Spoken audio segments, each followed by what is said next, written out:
देख रिकॉर्डिंग का था भाई। तो इसमें है कि सोसाइटी जो है वो फेयरनेस और एफिशिएंसी में क्या चूज़ करेगी, ठीक है। सो जो फर्स्ट वेलफेयर थ्योरम है ना, वो ये कहती है कि भाई कॉम्पिटिटिव मार्केट जो है वो रिसोर्सेज को एफिशिएंटली एलोकेट करते हैं, ठीक है।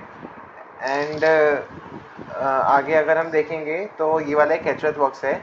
इसमें अगर मैं पूछूं कि भाई P5 पॉइंट और Q पॉइंट में से कौन सा चूज़ करोगे, तो तुम कहोगे कि यार P5 चूज़ करेंगे क्योंकि वो परेटो ऑप्टिमल पॉइंट है ना।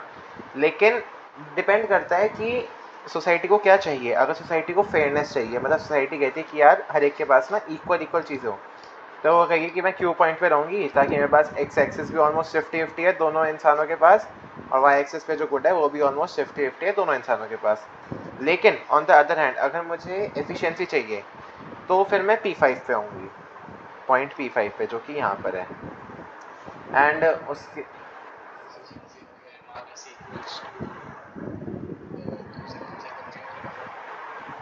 हाँ हाँ हाँ फेयर फेयरनेस 50-50 डिवीजन,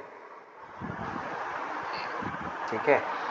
देन अब हम इसके बाद देख रहे हैं कि चलो हमने P5 और Q में तो कर लिया, ठीक है। तो इससे हम ये कह सकते हैं कि परेटो एफिशिएंसी से कुछ हम वेलफेयर के बारे में नहीं कह सकते, है ना। मतलब डिपेंड करता है कि हम एफिशिएंसी के तौर पे जा रहे हैं फिर फेयरनेस के तौर पे जा रहे हैं, ठीक है। सो ये है कि but there will usually many Pareto efficient allocations, है ना, बहुत सारी परेटो एफिशिएंट एलोकेशंस होंगी। जैसे इस डायग्राम में P5 भी परेटो एफिशिएंट है और P3 भी परेटो एफिशिएंट है। So how can society choose among them, है ना। तो इन सारी परेटो एफिशिएंट पे चूज कैसे करी सोसाइटी, उसके जो प्रोसेस होता है उसको हम कहते हैं सोशल चॉइस, जिसमें हम ये कहते हैं कि सोसाइटी के पास बहुत सारे परेटो एफिशिएंट पॉइंट हैं और वो उनमें से कैसे चूज कर रही है। इस फिनोमेना को, इस प्रोसेस को कहते हैं सोशल चॉइस। देन उसके बाद देखें तो सोशल वेलफेयर फंक्शन जो होता है is simply a statement of how society's wellbeing relates to the wellbeing of its members, है ना। तो अगर ऐसे देखें कि इंडिविजुअल का वेलफेयर है वो डिपेंड करता है क्वांटिटीज ऑफ कमोडिटीज जितना वो कंज्यूम करता है, ठीक है। एंड सोशल वेलफेयर डिपेंड करता है कि सोसाइटी में जितने मेंबर हैं सबकी यूटिलिटी पे, मतलब 10 मेंबर हैं तो 10 लोगों की यूटिलिटी पे सोशल वेलफेयर डिपेंड करता है, ठीक है। तो social welfare which is noted by capital W is some function F like function of this thing of हर एक की यूटिलिटी का। तो यानी कि welfare is a function of utility of Adam इस केस में एंड यूटिलिटी ऑफ ईव, जहाँ पे एडम और ईव दो लोग हैं एक सोसाइटी में, ठीक है ना। और जो हमारा प्राइम ऑब्जेक्टिव है वो ये है कि इनकी इंडिविजुअल प्रेफरेंस को हमें सोशल प्रेफरेंस में दिखाना है कि इनके इंडिविजुअल प्रेफरेंस से सोशल प्रेफरेंस पे क्या इफेक्ट हो रहा है, ठीक है। मैक्सिमाइज से मतलब सेम ही बोल सकते हैं हम, मैक्सिमाइज वेलफेयर करना चाहते हैं सोसाइटी का। मतलब एक ही चीज़ होगा कि इंडिविजुअल प्रेफरेंस से सोशल प्रेफरेंस पे क्या इफेक्ट हो रहा है ना। तो हम यही चाहते हैं कि भाई जो इफेक्ट हो मैक्सिमाइज हो, वेलफेयर मैक्सिमाइज हो सोसाइटी का। सो हम एज्यूम करें कि मान लो n पीपल हैं सोसाइटी में, ठीक है, और हर एक का यूटिलिटी फंक्शन है UI ऑफ A, और I है यहाँ पे नंबर ऑफ इंडिविजुअल्स, यानी कि U1A U2A, और A जो है वो है पर्टिकुलर बंडल ऑफ गुड, है ना, मतलब पर्टिकुलर गुड, लेट से एप्पल हो गया उसमें। तो let W U1, U2, U3 so on up to UN be a function that associates with single number with every distribution of utilities in society। मतलब utility of first person, utility of second person, ऐसे utility of n persons का एक function होगा W, ठीक है। अब उसके बीच में क्या रिलेशन है वो अभी हम मतलब अलग अलग वो होते हैं मॉडल्स, अलग अलग रिलेशन होते हैं, लेकिन ये इसे डिनोट करते हैं कि ये एक वेलफेयर फंक्शन है of n individuals with utility U1 U2 UN, ठीक है। तो अगर हम दो कंजम्पशन बंडल यानी कि दो गुड्स, लेट से एप्पल और बनाना, जिसे हम एब्रीविएट करें बाय A एंड B, अगर हम उससे कंपेयर कर रहे हैं तो हमें अगर ऐसा लिखा है कि welfare where utility of A of utility of person 1 by consuming A good, comma utility of person 2 by consuming A good, so on up to utility of person n by consuming A good का एक function होगा। अगर वो ज़्यादा है as compare to the same when the good is banana not apple, अगर पहले वाले का जो यूटिलिटी है टोटल यूटिलिटी डिराइव्ड वो अगर ज़्यादा है to the utility derived from consuming banana by every individual, by an individuals. तो हम इसमें कहेंगे कि जो ए है उसे सोशली प्रेफर करते हैं हम ओवर बी, और सोशल प्रेफर्ड टू बी, ठीक है। देन डब्ल्यू जो है वो है Bergson Samuelson social welfare function, ये उसका नाम है, और अगर बिल्कुल ही लेमैन भाषा में बोलें तो सोशल वेलफेयर फंक्शन, ठीक है। देन उसके बाद हमें कहते हैं कि एक तरीका तो ये होता है कि आप इंडिविजुअल की प्रेफरेंस लो, ठीक है, उनकी यूटिलिटीज़ निकालो और उसका पूरे का सम कर दो ताकि आपकी सोशल यूटिलिटी आ जाए, ठीक है। सो लेट्स से एक गुड है एक्स, ठीक है, और यूटिलिटी ऑफ आई इंसान समेशन आई 1 से लेके n तक, मतलब u1x प्लस u2x, हर इंसान की x कंज्यूम करने से जो यूटिलिटी आ रही है उसका हम सम कर रहे हैं। अगर इस पूरी का सम ज़्यादा है as compare to u1y plus u2y plus un y, मतलब y कंज्यूम करने से जो यूटिलिटी आ रही है उसके सम से, तो हम ये कहेंगे कि x is preferred, x is socially preferred to y, ठीक है। देन ये जो सोशल वेलफेयर फंक्शन अभी हमने देखे कि ऐसा होता है वेलफेयर फंक्शन, है ना, मतलब अलग एन इंडिविजुअल्स की यूटिलिटी का फंक्शन होता है। तो उसके 3 एग्जाम्पल हैं। पहला है बेंथेमाइट यूटिलिटेरियनिज्म, ठीक है, ये है कि वेलफेयर एक फंक्शन है u1, u2, u3 so on up to un का, वेल है ना, मतलब एन इंडिविजुअल्स यूटिलिटी का, जो कि गिवन है summation i is equal to 1 से लेके n तक थीटा i ui, ठीक है। तो जहाँ पे जो थीटा है ये वेट है और ui is the utility of that person. So let से मुझे एप्पल खाने से 10 यूनिट्स की यूटिलिटी डिराइव होती है, एंड किसी और इंसान को एप्पल खाने से 20 यूनिट्स की यूटिलिटी डिराइव होती है, तो ये हो गया u1 मेरा 10 और सामने वाले इंसान का u2 20, और हमने हमारी यूटिलिटीज़ को ना वेट दे दिया। अब वो किसी भी तौर पर हो सकता है कि मान लो पूरी हमारी सोसाइटी की इनकम इज़ 10 लाख, ठीक है, जिसमें से मेरी इज़ ओनली 1 लाख एंड सामने वाले की इज़ 9 लाख, क्योंकि अभी हम कंसिडर करें कि 2 ही लोग हैं सोसाइटी में, तो मेरी 1 लाख है उसकी 9 लाख है। तो मुझे जो वेट मिलेगा, मतलब जो वेट्स हम देखें, हम स्टैटिस्टिक्स में हमने देखा था, मुझे मिलेगा 0.1 का एंड सामने वाले को मिलेगा 0.9 का, ठीक है। तो 0.1 इंटू 10 मेरा जो हो जाएगा, मतलब वेट इंटू यूटिलिटी करके वो जाएगा 1, एंड सामने वाले का 0.9 इंटू 20 करके हो जाएगा, कितना हो जाएगा, 0.9 इंटू 20 इज कितना 1.8, है ना, हाँ, तो 1.8 होता है 20 इंटू 0.9, भाई मैथ्स खराब हो गई मेरी माइक्रो करते करते, हाँ 18 होता है, देखा 20 इंटू 0.9 18 होता है, तो सामने वाली का हो जाएगा 18। तो टोटल यूटिलिटी जो हो जाएगी वो मेरी हो जाएगी 10 इंटू 0.1 विच इज़ 1 प्लस उसका 20 इंटू 0.9 विच इज़ 18, तो टोटल यूटिलिटी हो गई 19, ठीक है। अब ये जो हमने वेट दिया ना एक इनकम पे बेसिस पे दिया, हम ऐसा भी दे सकते हैं, एजुकेशन के बेसिस पे भी दे सकते हैं कि मैं खाली 12th पास हूँ, सामने वाला ग्रेजुएट है, पोस्ट ग्रेजुएट कर रखी है, तो लोग कहेंगे कि भाई सामने वाला ज़्यादा इंटेलिजेंट है तो उसकी यूटिलिटी को ज़्यादा वेट देते हैं, तो सामने वाले की को दे दिया 0.8, सो 0.8 इंटू 20 इज 16 एंड मुझे दिया 0.2, तो 0.2 इंटू 10 इज 2, तो टोटल वेलफेयर जो हो गया सोसाइटी का इस केस में वो हो गया 18 और पिछले केस में था 19। तो weights can be given on the basis of income, on the basis of education etcetera. Second वाला है इगैलिटेरियन, जो कि मुझे ज़्यादा कुछ खास समझ नहीं आया, लेकिन यह है कि summation I is equal to, नहीं मैथमेटिकल यूटिलिटेरियनिज्म आ सकता है और लास्ट वाला भी आ सकता है गॉल्शियन। इगैलिटेरियन मतलब बहुत ही ज़्यादा मुझे अजीब सा लगा खुद, तो मुझे लगता नहीं कि ये आने के ज़्यादा चांस है, मतलब ज़्यादा मुश्किल पेपर अगर बनाना हुआ तो ये दे सकते हैं। तो summation I is equal to 1 से लेके n तक U I minus lambda summation I multiplied by U I minus mean function of U I, मतलब यहाँ पे ऐसे होना चाहिए था, ठीक है। तो इसमें मैं कुछ समझ नहीं पा रहा हूँ, लेकिन यह है कि here we care about both total utility and inequality, मतलब जो इनइक्वालिटी है सोसाइटी में हम उसको भी केयर कर रहे हैं। मतलब ऐसा देखें कि अगर u1 माइनस मिन u1, u2 माइनस मिन u2, ऐसा कुछ कहना चाह रहे हैं, ठीक है। तो u2 मतलब utility of second person, minus मिन u2 मतलब minimum utility of second person. तो वो मुझे समझ नहीं आ रहा कि कौन से गुड के लिए कह रहे हैं, किस लिए कह रहे हैं, तो उसको अभी हम स्किप कर देते हैं, तो ज़्यादा टाइम वेस्ट नहीं करेंगे। थर्ड पे जाते हैं। थर्ड पे है कि welfare is a function of u1, u2, so on up to un, जो कि है मिन ऑफ ui, मतलब सोसाइटी में n इंडिविजुअल्स हैं, ठीक है, और U1 U2 U3 U4 U5 UN में जिसकी भी यूटिलिटी सबसे कम होगी वो ही हमारी सोसाइटी के वेलफेयर्स को डिनोट करेगा। ठीक है, सो लेट्स से कि U1 is 10, U2 is 5, U3 is 4, UN something something करके हमारा एक फंक्शन है। तो इसमें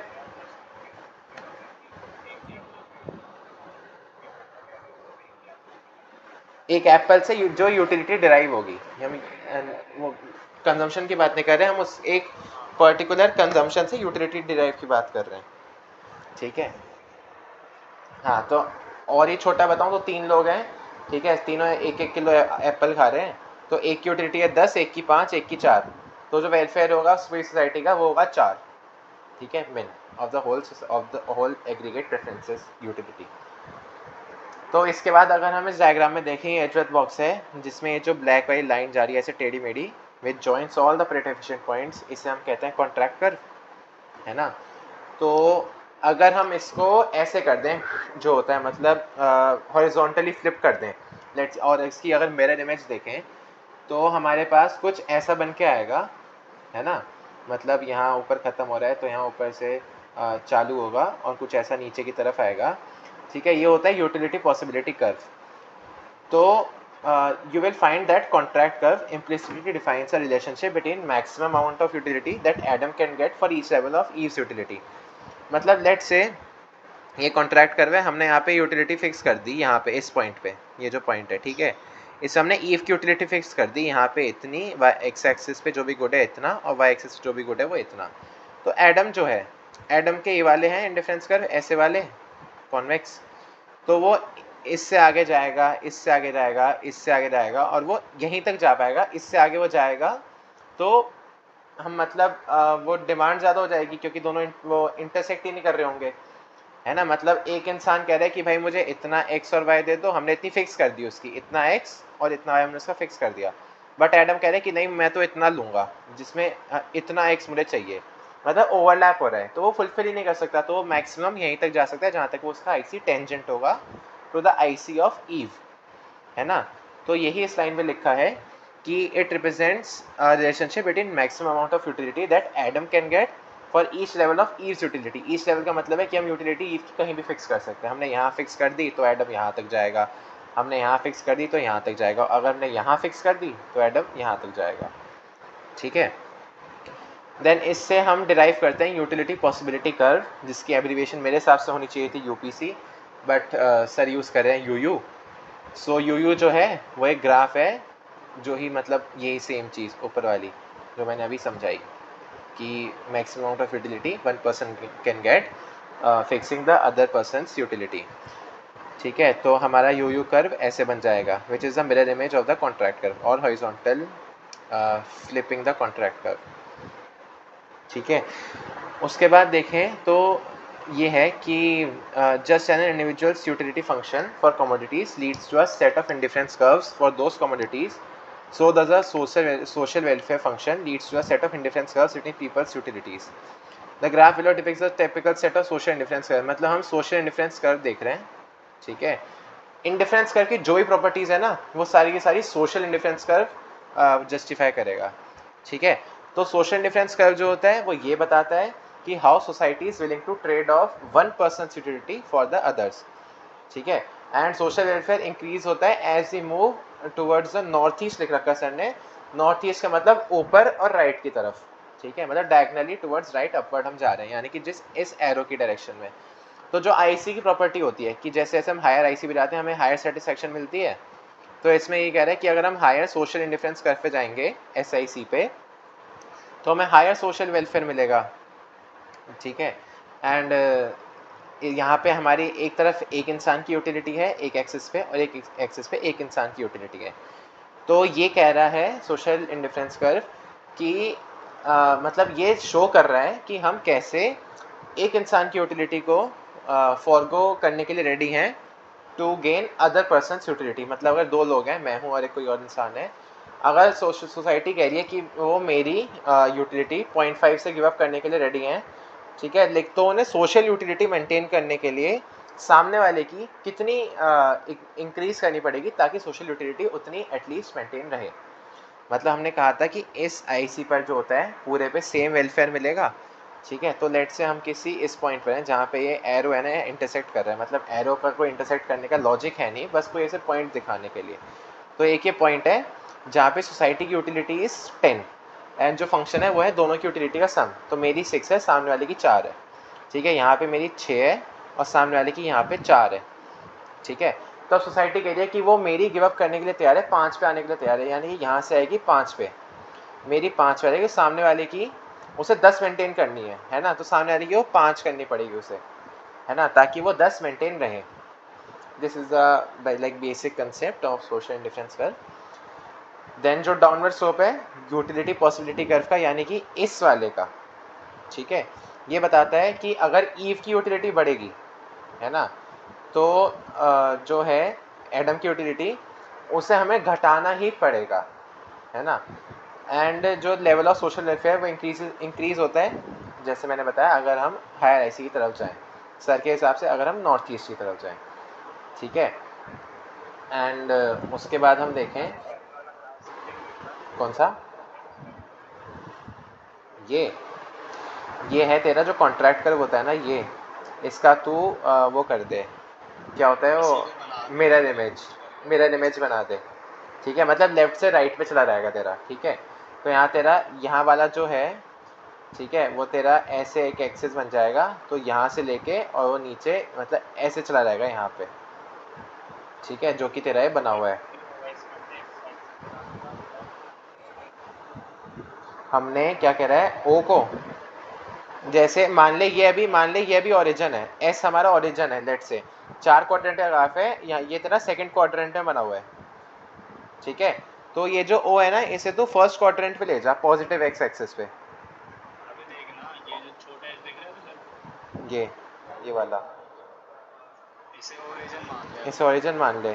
तो ये जो तेरा है ये नेगेटिव एक्स एक्सिस पे है ओ, इसे इतने डिस्टेंस को पॉजिटिव पे ले जा और उसको तू ओ डैश से ज्वाइन कर दे, ऐसे ऐसे टेढ़ा मेढ़ा जैसे जा रहा है वैसे सही, ठीक है, जो कि तेरा ऐसा हो जाएगा, ठीक है।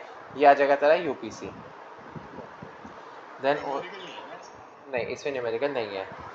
देन अब इज तक आ रही है तेरी? पूरी आ रही है, पूरी में न्यूमेरिकल नहीं अच्छा। है, थ्योरी आएगा। देन इसके बाद अगर हम देखें तो एक हमने ना दोनों ग्राफ को जो 10th स्लाइड पे है यूपीसी एंड ये है एसआईसी सोशल डिफरेंस कर्व, दोनों को कंबाइन कर दिया, ठीक है। तो 3 सोशल डिफरेंस कर्व बने हुए हैं और एक ही यूपीसी बना हुआ है। तो अगर मैं कहूँ कि भाई तुम 1 और 2 में कौन सा चूज़ करोगे, तो तुम कहोगे कि यार 1 तो देख पलटो एफिशिएंट है, ठीक है, लेकिन 2 जो है वो हायर आईसी पे है, तो हमें higher level of social welfare मिलेगा, तो हम 2 पर रहेंगे, है ना। एंड अगर मैं कहूँ कि 2 और 3 में कौन सा चूज़ करोगे, तो 2 क्या है, तो 3 जो है, लोअर आईसी। 3 एक हायर आईसी पर है और 3 पलटो एफिशिएंट भी है, ठीक है। सो 3 जो है ज़्यादा वेलफेयर भी दे रहा है और एफिशिएंसी भी दे रहा है साथ में, तो तुम ऑफकोर्स 3 को चूज़ करोगे। स्लोप क्या होता है यूटिलिटी का? यूटिलिटी पॉसिबिलिटी कर्व का, इसका स्लोप भाई अलग अलग पॉइंट्स पे निकलेगा, देखना ये कर्व है तो इसका अलग अलग पॉइंट्स पे स्लोप निकलता है, ऐसा कोई डिफाइंड नहीं है। मतलब कॉन्ट्रैक्टर का स्लोप पड़ा था नहीं ना, सेम, ठीक है। ये जो स्लाइड है इसमें सारा वही एक्सप्लेन है जो मैंने अभी इसमें बताया कि 1 से 2 पे, 2 से 3 पे क्या क्या हो रहा है, ठीक है। देन ये है कि अब हम एक चीज़ देख रहे हैं कि ना हम एकदम से ही हम नए टॉपिक पे आ गए, ठीक है। तो इसमें ये है कि हम वोटिंग करने जा रहे हैं, लेकिन हम ये बोल रहे हैं कि भाई तुम वोट मत करो, तुम ना अपनी प्रेफरेंसेस बता दो, ठीक है। तो ये हमारी जो टेबल है ये हमें प्रेफरेंसेस बता रही है, पर्सन ए, पर्सन बी, पर्सन सी, 3 लोगों की, ठीक है। तो हम इसमें क्या करेंगे, हम पहले एक्स वाई के लिए देखेंगे, फिर वाई जेड के लिए देखेंगे और फिर एक्स और जेड के लिए देखेंगे, ठीक है। मतलब हम ये कहेंगे कि एक्स और वाई के लिए चेक करते हैं, तो पर्सन ए के लिए एक्स और वाई में एक्स जीतेगा, पर्सन बी के लिए वाई जीतेगा और पर्सन सी के लिए एक्स जीतेगा, तो मेजोरिटी से एक्स जीत रहा है एक्स और वाई में, ठीक है। पर्सन और फिर वाई और जेड के लिए देखेंगे तो पर्सन ए में प्रेफरेंसेस गिवन है, प्रेफरेंसेस गिवन है, हाँ। तो हम पहले एक्स और वाई में चेक कर रहे हैं, हाँ, मतलब 3 कैंडिडेट हैं भाई जिसको तुम वोट कर सकता है, ठीक है। ए बी सी ले ले तू अगर तुझे बहुत ही रिलेटिव बनाना है तो, ठीक है। तो इसमें हम एक्स वाई जेड ले रहे हैं, तो हम पहले एक्स और वाई के लिए देख रहे हैं, फिर वाई जेड के लिए देखेंगे, फिर जेड एक्स के लिए देखेंगे, जैसे भी पहले बोला था। एक्स वाई के लिए देखा तो एक्स जीता बाय मेजोरिटी। वाई जेड के लिए देखेंगे तो वाई, ए के लिए वाई जीत रहा है। भाई देखना, वाई और जेड में देख रहे हैं, ए के लिए वाई जीत रहा है वाई और जेड में, बी के लिए वाई जीत रहा है, सी के लिए जेड जीत रहा है। तो मेजोरिटी किसकी, वाई की, जेड कैसे जीत रहे हैं? क्योंकि जेड ज़्यादा प्रेफर्ड है ना वाई से सी के लिए। जेड वाई और भाई प्रेफरेंस देखना, preference one, preference two, preference three. अगर हम उससे बोलें कि तुझे जेड और वाई में वोट करना है, तो वो तो जेड को जिताएगा ना। अबे ये उसकी प्रेफरेंस है, गिवन है। गिवन है। सी जेड को कर रहा है, बी वाई को कर रहा है, और ए एक्स। देख सुन, हम लोग इसमें ना दो दो के पेयर बना लेते हैं, X Y, Y Z, Z X. ठीक है, तो X Y Y Z Z X. ठीक है, तो पहले एक्स वाई के लिए देखेंगे कि एक्स और वाई में अगर वोटिंग हुई तो कौन जीतेगा। एक्स और वाई में वोटिंग हुई तो कौन जीतेगा, ये बता। ए के लिए कौन जीतेगा, एक्स और वाई में वोटिंग हुई तो। ए, ए इंसान और एक्स वाई जेड भी एक इंसान। एक्स वाई जेड कैंडिडेट्स हैं भाई। ए कैंडिडेट नहीं है। ये तो एक तू है जो कि नॉर्मल आम जनता है। अबे यार ए हो गई। ए का हाँ, ए के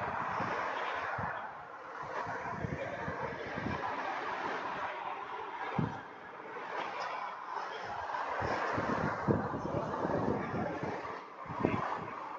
प्रेफरेंसेस बना दी। तो अब हम कह रहे हैं कि खाली एक्स और वाई में वोटिंग कर रहे हैं हम, ठीक है। जेड मर गया वोट इलेक्शन से पहले, मर गया वो। तो एक्स और वाई के लिए देखेंगे, तो मैं तो एक्स को वोट करूंगा, तू किस। तेरे एक्स आ रहे हैं। हाँ, तेरे लिए एक्स और वाई में वाई आ रहा है, और राघव के लिए एक्स और वाई में एक्स आ रहा है, तो मेजोरिटी से कौन जीता, एक्स जीता। हाँ। ठीक है, अब हम कह रहे हैं वाई और जेड में देखेंगे, एक्स मर गया। ठीक है, तो मेरे लिए वाई जीत रहा है, तेरे लिए वाई जीत रहा है, राघव के लिए जेड जीत रहा है। वाई जीत गया। वाई जीत गया। अब हम कह रहे हैं एक्स और जेड में देखेंगे, वाई भूल गया इलेक्शन में आना, तो मेरे लिए एक्स, तेरे लिए जेड, राघव के लिए एक्स। एक्स जीत गया, और एक्स एक्स दो बार आ रहा है तो एक्स जीत गया। एक्स जीत गया, ठीक है। तो पहले में एक्स जीता, दूसरे में वाई जीता, तीसरे में एक्स जीता, इनमें से एक्स जीत गया। इनमें से एक्स जीत गया, तो हम कह रहे हैं कि भाई एक्स इज द विनर। ठीक है, यहाँ तक सेकंड थर्ड नहीं होता। एक्स विंस द मेजोरिटी, नहीं सेकंड थर्ड नहीं है, ये खो खो नहीं चल रही। ठीक है, सो इस ये इसकी ये इसका जो टर्म होती है, जो लिख कर आओगे तो अच्छे नंबर मिलेंगे, कि कॉन्डोसेट विनर होता है। ठीक है, ठीक है। तो जो कॉन्डोसेट विनर होता है, so Condorcet winner is an alternative such that it gains a majority of votes when paired against each of the other alternatives. मतलब आपने हर एक ऑल्टरनेटिव के अगर आपने पेयर बना लिए, पॉसिबल सारे पेयर बना लिए, उनमें आपने कराया वोटिंग प्रेफरेंस के हिसाब से, तो आपका जो भी अगर इंसान एक जीता तो वो कॉन्डोसेट विनर है, यानी कि आपका एक्स जीता इस केस में। ठीक है, फिर अब हम कह रहे हैं, तो एक काम, लेकिन ना इसमें ना एक गड़बड़ है। तो गड़बड़ ऐसे है कि मान लो अब ये टेबल आ गई, ठीक है, तो इसमें एक्स और वाई में तीनों के लिए ओवरऑल कौन जीतेगा, एक्स और वाई में। एक्स और हम्म, वाई एक्स एक्स इसके लिए एक्स, इसके लिए वाई, इसके लिए एक्स, तो एक्स जीतेगा ना, है ना। वाई और जेड में कौन जीतेगा, वाई और एक्स और जेड में जेड। जेड। तो सबसे पहले एक्स जीता, फिर वाई जीता, फिर जेड जीता। ठीक है, तो अगर मेजोरिटी तो कोई आई नहीं, तो हमें कहते हैं कि कोई कॉन्डोसेट विनर नहीं है। ठीक है, ट्रांजिटिविटी जो है वो वायलेट हो रही है। जब कोई मेजोरिटी विनर आ जाता है तो हम कहते हैं ट्रांजिटिविटी है। अगर कोई मेजोरिटी विनर नहीं आ रहा तो हम कहेंगे कि देयर इज नो ट्रांजिटिविटी। ठीक है, और फिर इसके बाद है ये जो है इसे हम बोलते हैं कॉन्डोसेट वोटिंग पैराडॉक्स। अगर कोई ऐसा आता है कि भाई एक्स जीता, वाई जीता, जेड जीता, कोई क्लियर विनर नहीं आ रहा, तो हम कह रहे हैं कॉन्डोसेट वोटिंग पैराडॉक्स।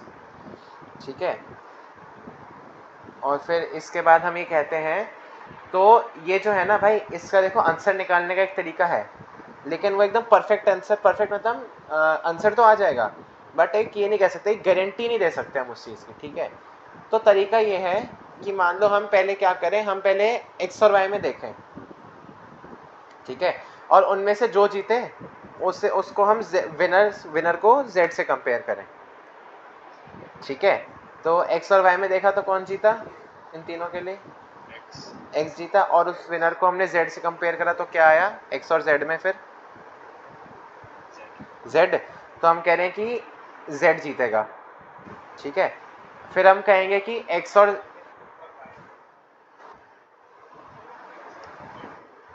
वाई को देखा, एक्स जीता, और जो विनर आया, विनर याद रख वरना तो तू कुछ भी भूल जाएगा, एक्स और वाई को देखा, जो विनर आया उसको जेड से देखा, ठीक है। लेकिन अब मैं कहूँ कि भाई नहीं, मैं तो कहूँगा कि भाई वाई और जेड को देखेंगे और उसमें से जो विनर आएगा उसको एक्स से लड़ाएंगे, ठीक है।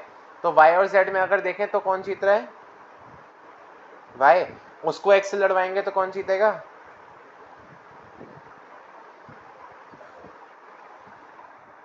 एक्स जीत रहा है, तो हम कह रहे हैं कि एक्स जीत रहा है अगर, ठीक है। लेकिन हम तीसरा केस कह रहे हैं, तू आर्ग्यू कर रहा है कि भाई नहीं, दूसरा केस क्या? दूसरा केस था कि वाई और जेड में से देखेंगे कौन जीतेगा, विनर को हम एक्स से लड़वाएंगे, ठीक है। और तीसरा केस ये है कि हम एक्स और जेड में देखेंगे कौन जीतेगा और विनर को हम वाई से लड़वाएंगे। तो एक्स और जेड में कौन जीत रहा है, जेड जीत रहा है, और विनर आया जेड, जेड को हम वाई से लड़वा रहे हैं, तो वाई और जेड में कौन जीत रहा है, वाई, ठीक है। नहीं तो बस ये हमारे ऐसे तीन आ गए, मतलब ये तीन मैंने तुम्हें चीज़ें बताई कि यहाँ पे है वो, हाँ मतलब ये जो होता है ना, ये डिपेंड करता है कि हम वोटिंग कैसे कराते हैं, इसको बोलते हैं कि how we you know make votes, ठीक है। अगर हमने अपने तरीके बदल दिए तो डिफरेंट केसेस में डिफरेंट लोग जीत रहे हैं। तो यहाँ इन्होंने ए बी सी ले लिया, पता नहीं क्यों, अगर उस टेबल से लोगे तो एक्स वाई जेड रिप्लेस कर दोगे तो सेम चीज़ लिखी है इस सारी स्लाइड में, पूरी स्लाइड में, ठीक है।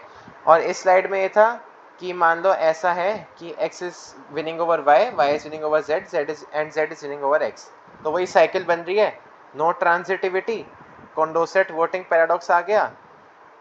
तो क्या x कॉन्डोसेट विनर है, नहीं, क्योंकि वो तो z से हार रहा है। और क्या कोई और कॉन्डोसेट विनर है, नहीं, क्योंकि y x से हार रहा है और z y से हार रहा है। तीनों कैसे बात करा? वो तीन केस आ गए, तो उन तीन के बाद केस के बाद हम यही बोलेंगे कि ये हम डिपेंड कर रहा है कि हम कौन से उस पे जा रहे हैं, तरीके पे, कौन सी साइकिल पे जा रहे हैं, पहले किन को लड़वा रहे हैं, विनर, और फिर उसके विनर को हम बचे हुए से लड़वा रहे हैं। उसके बाद हम ये कह देंगे कि there is no clear Condorcet winner, that is the right way for societies to make decisions, ठीक है। And is there some way to aggregate preferences that is best in some sense? तो इसका आंसर है कि भाई नहीं, कोई ऐसा तरीका नहीं है जिसमें हम बेस्ट प्रेफरेंस एग्रीगेट करें, लेकिन हम ये बोल सकते हैं कि हाँ this holds true but can't guarantee it, ठीक है। देन ये जो है जो हमारा वो आया रिजल्ट, इससे हम कहते हैं एरोज इम्पॉसिबिलिटी थ्योरम, ठीक है। तो एरोज इम्पॉसिबिलिटी थ्योरम जो है उसको स्टेट करने के लिए ना हमें थोड़ी बहुत डेफिनेशन चाहिए। तो लेट एज्यूम करते हैं कि एक ऑल्टरनेटिव्स है, मतलब ए गुड के ऑल्टरनेटिव है जो जिसका डोमेन है A, set of alternatives is given by A, ठीक है। सोसाइटी में मेंबर्स हैं जी, ठीक है, और जो जीत रहा है उसको हम इससे लिख देते हैं कि this is winning over this, ठीक है। सोसाइटी में जी मेंबर्स हैं और जो इंडिविजुअल की प्रेफरेंस है उसे हम रेशनल बोलेंगे अगर वो कंप्लीट है और ट्रांजिटिव भी है। कंप्लीट का मतलब होता है कि अगर मान लो दो ऑल्टरनेटिव हैं, एप्पल और बनाना, ठीक है, और सोसाइटी के सभी लोग 10 लोग हैं, 10 के 10 लोग अगर अपनी प्रेफरेंसेस को रेट कर पा रहे हैं कि क्या वो एप्पल खाएंगे, क्या वो बनाना खाएंगे, या क्या वो सेम अमाउंट खाएंगे, तो उनकी प्रेफरेंसेस कंप्लीट है, ठीक है। और ट्रांजिटिव ये होता है कि मान लो तीन गुड्स हैं, एप्पल, बनाना और मैंगो, ठीक है, तो हम उसे ABC ले रहे हैं। तो अगर लोग ये कह रहे हैं कि भाई मैं एप्पल खाऊंगा बनाना के ऊपर, बनाना खाऊंगा मैंगो के ऊपर, और अगर मैंगो और एप्पल में चॉइस होगी तो मैं मैंगो खाऊंगा, नहीं, हाँ सॉरी, मैं एप्पल खाऊंगा बनाना के ऊपर, A is more than B, and banana खाऊंगा मैंगो के ऊपर, B is more than C, B is preferred over C, तो मैं एप्पल खाऊंगा मैंगो के ऊपर, ठीक है, वो होता है ना कि अगर ए बी से बड़ा है, बी सी से बड़ा है, तो ए सी से बड़ा होगा, वही ट्रांजिटिव है कि अगर A is preferred over B, B is preferred over C, so A should be preferred over C. ये होता है ट्रांजिटिविटी, ट्रांजिटिविटी। ठीक है, फिर इसके बाद ये हमारी 4 एजम्पशंस हैं, ठीक है, जिससे हम एरोस इम्पॉसिबिलिटी थ्योरम को स्टेट करेंगे। तो इसे हम यूपिन करके याद कर सकते हैं, पीनो करके याद सकते हैं, कुछ भी कर लो। तो सबसे पहली एजम्पशन है यूनिवर्सल डोमेन। ठीक है, इसमें यह है कि हम एज्यूम करें जितने भी इंडिविजुअल्स हैं सोसाइटी में, ठीक है, सबकी रेशनल प्रेफरेंसेस हैं उस ऑल्टरनेटिव सेट जो था उस ए के अंदर। ठीक है, एंड उनकी रेशनल ऑर्डरिंग्स उनकी हो सकती हैं कि वो किसी भी गुड को किसी के भी ऊपर वो करें, प्रेफर करें, लेकिन रेशनल होनी चाहिए। रेशनल का मतलब 2 चीज़ें, कंप्लीट एंड ट्रांजिटिव। ठीक है, सो अगर एक सोशल चॉइस रिलेशन है जो कि सेटिस्फाई करता है कंडीशन यूनिवर्सल डोमेन को, ठीक है, तो वो जो फंक्शन है सोशल चॉइस रिलेशन, वो एक ऐसी सोशल प्रेफरेंस रिलेशन जनरेट करेगा जिसमें सारे रैशनल इंडिविजुअल की प्रेफरेंसेस, जो पॉसिबल प्रेफरेंसेस होंगी, possible profile of rational individual preferences हो, वो आ जाए। ठीक है, मतलब ये ज़्यादातर रट्टा मारने वाला सीन है इन चारों को। देन सेकेंड असम्पशन है हमारी परेटो ऑप्टिमैलिटी की। ठीक है, उसमें ये है कि अगर एक सोसाइटी है जी, जो हमने देखा था, उसमें सारे लोग ए प्रेफर करते हैं बी के ऊपर। ठीक है, हाँ, तो सोसाइटी का भी ये डिसीजन हुआ कि हम भी ए ही प्रेफर करेंगे बी के ऊपर। This is easy. तीसरा है इंडिपेंडेंस ऑफ इररेलेवेंट ऑल्टरनेटिव्स। इसमें है कि 2 सोसाइटी हैं जी और जी डैश। ठीक है, अब जो जी के लोग हैं, ठीक है, वो भी ए प्रेफर करते हैं बी के ऊपर, और जी डैश के लोग हैं वो भी ए प्रेफर करते हैं बी के ऊपर। तो पूरी सोशल का रैंकिंग सेम होगी कि ए प्रेफर्ड होगा बी के ऊपर। फिर फ़र्क नहीं पड़ता कि वो सी को क्या रैंकिंग दे रहे हैं। ठीक है, मतलब मैं कहूँ apple is more beneficial for me than banana, apple is preferred for me over banana, तू भी यही बोले और मौलिक भी यही बोले, तीनों ये बोलो, तो और दूसरी society let's say section A और सी में से ये चल रहा है कि भाई apple is preferred over banana for 3 people there also, उसमें 3 ही लोग हैं उनके सेट में। तो अब फ़र्क नहीं पड़ता कि हम मैंगो को कुछ भी रेटिंग दें। ठीक है, एप्पल को हम बनाना से ज़्यादा चाह रहे हैं तो एप्पल ही आएगा भाई दोनों के लिए। ठीक है, देन चौथा एजम्पशन है कि देयर इज़ नो डिक्टेटरशिप, मतलब कोई भी ऐसा इंसान नहीं होना चाहिए जिसमें अगर उसकी जो एक की प्रेफरेंसेस हैं, ठीक है ना, वो सोशल प्रेफरेंसेस डिफाइन करते regardless of the other group members, कि खाली मैं हूँ, मैं कह रहा हूँ कि भाई मुझे मैंगो पसंद है, लेकिन सब लोग कह रहे हैं कि भाई उन्हें एप्पल पसंद है। तो ऐसा नहीं होना चाहिए कि पूरी सोसाइटी की प्रेफरेंस मैंगो दिखाई जाए। ठीक है, so there is no dictatorship. तो इससे हम स्टेट करते हैं एरोस इम्पॉसिबिलिटी थ्योरम। ये कहती है कि ऐसा कोई सोशल रैंकिंग फंक्शन नहीं है, ठीक है, जिसमें एक सोसाइटी हो जी, जिसके मेंबर्स की रेशनल प्रेफरेंसेस हो, ठीक है ना, और जो उनके प्रेफरेंसेस की रैंकिंग है वो रेशनल हो, ठीक है ना, और वो साथ ही साथ ये चारों एजम्पशंस जो हमने देखी यूपिन की, universal domain, Pareto optimality, independence of irrelevant alternative and no dictatorship, इसे सेटिस्फाई कर दे, है ना। अब इसका आसान भाषा में मतलब देखें तो ये है कि जो प्रॉब्लम है ना कॉन्डोसेट साइकिल की, साइकिल मतलब वो X is preferred over Y, Y is preferred over Z and Z is preferred over X, वो बहुत ही ज़्यादा डीप है, फंडामेंटल प्रॉब्लम है। ठीक है, तो अगर हमें सोशल ऑर्डरिंग चाहिए जिसमें हमारी चारों एजम्पशन सेटिस्फाई हो रही हैं, ठीक है, तो हमें ट्रांजिटिविटी गिव अप करनी पड़ेगी। तो मतलब तो कॉन्डोसेट साइकिल आएगी ही आएगी। या तो तुम कॉन्डोसेट साइकिल मतलब या तो तुम चारों एजम्पशन अपने एक हाथ में रख लो और तुम कॉन्डोसेट साइकिल आ जाएगी तुम्हारे पास, ठीक है ना, तो तुम्हें ट्रांजिटिविटी गिव अप करनी पड़ेगी। या फिर तुम अपने दूसरे हाथ में ट्रांजिटिविटी रख लो तो तुम्हें चारों एजम्पशन गिव अप करनी पड़ेंगी। ठीक है, दोनों हाथों में लड्डू नहीं हो सकते। ठीक है, और